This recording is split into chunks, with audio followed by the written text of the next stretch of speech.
later to meet the Caliph because he sees the Caliph's army arrive.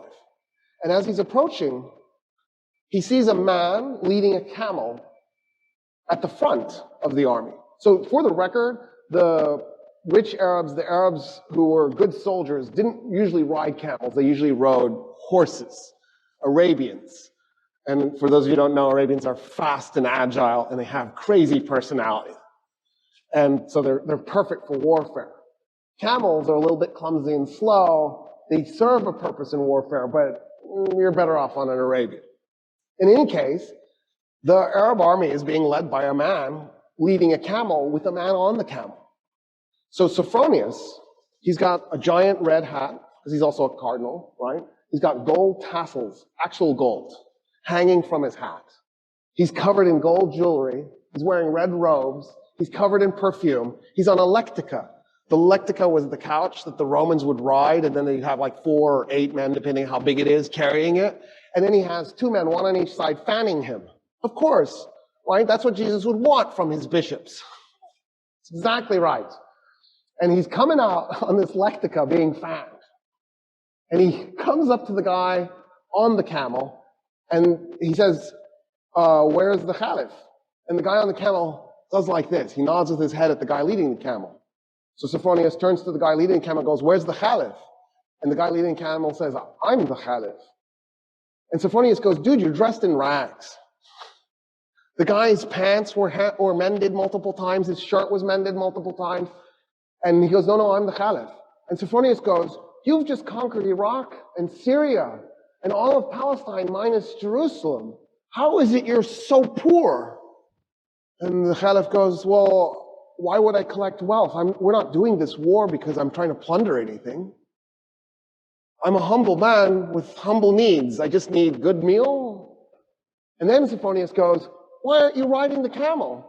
And Omar goes, that's my servant on the camel, and we take turns so that neither one of us gets exhausted.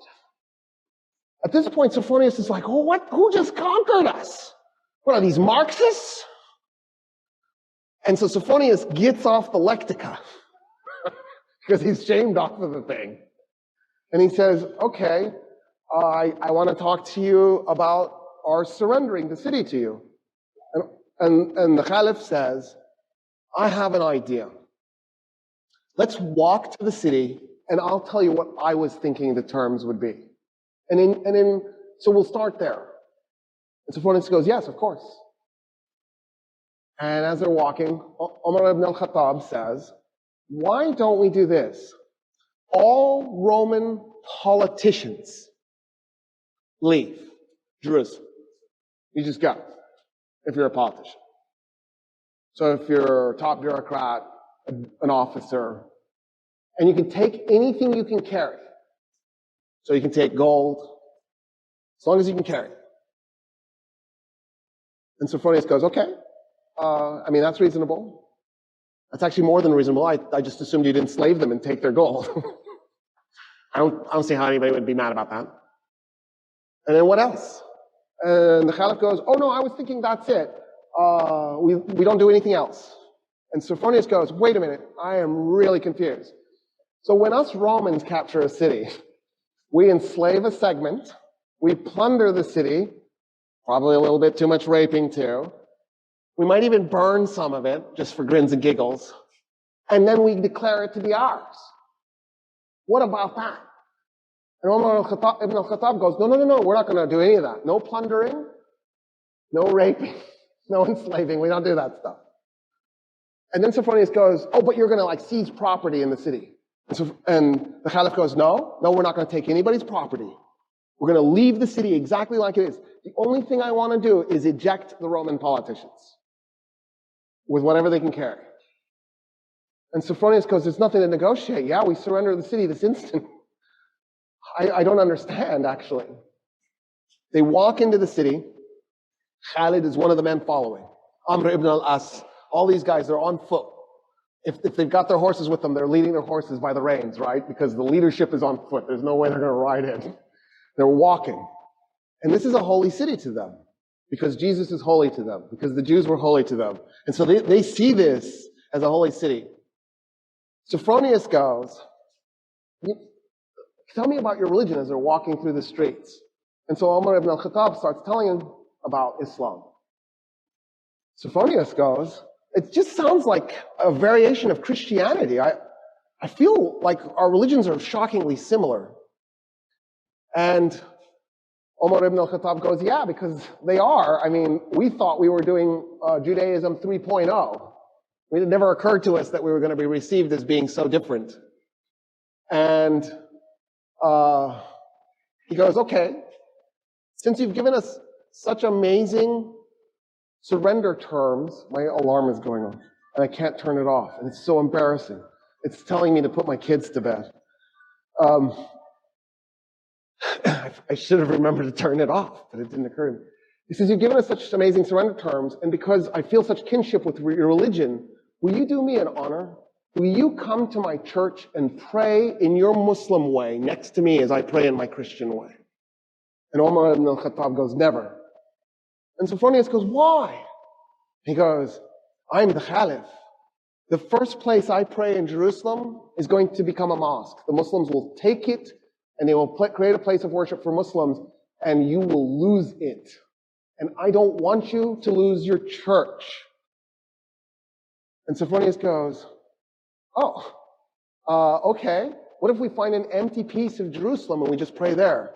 And Umar ibn al-Khattab goes, yes, I accept. An empty piece, something that nobody owns.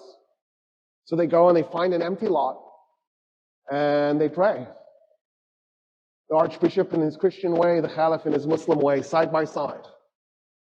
It is a mosque today, that spot, commemorating the first place that the first Muslim Caliph prayed in Jerusalem. He nailed it. He knew what was coming. And he saved the Church of the Holy Sepulchre for Christians, because that's the church Sophronius wanted him to pray in.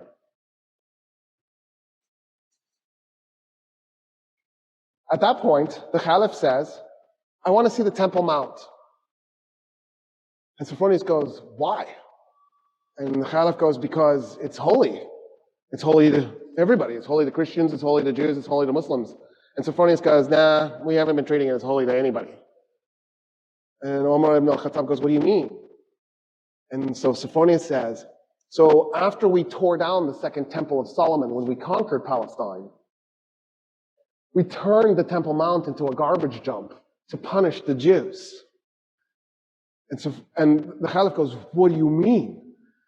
And Sophronius goes, yeah, there's like 500 years of refuse on that thing. It's just a garbage dump. And he goes, show me. They walk up to the Temple Mount, and the Caliph can't believe what he's looking at. He falls on his knees, and he begins clearing the garbage by his hands. His army sees their leader on his knees clearing garbage, and they run up, and they start clearing the garbage themselves. And they clear the garbage off the Temple Mount. The Caliph goes, okay, I want to meet some of the Jews living in Jerusalem. And Sophronius goes, there are no Jews in Jerusalem. And the Caliph goes, what do you mean there's no Jews in Jerusalem? The city is holy to the Jews. How could there be no Jews? And he says, well, us Christians, we pretty much murder them every chance we get. We really hate Jews. In fact, in the war we just did against the Persians, the Jews sided with the Persians. And so we murdered 20,000 Jews in Jerusalem and completely purged the city of its remaining Jewish population. And Umar ibn al-Khattab goes, no, this is wrong. You can't do this.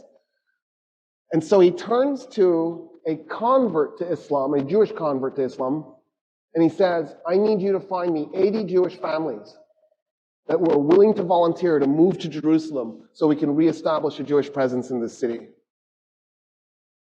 And that's how the Muslims conquered Jerusalem. And that's the stuff that's left out of your history books.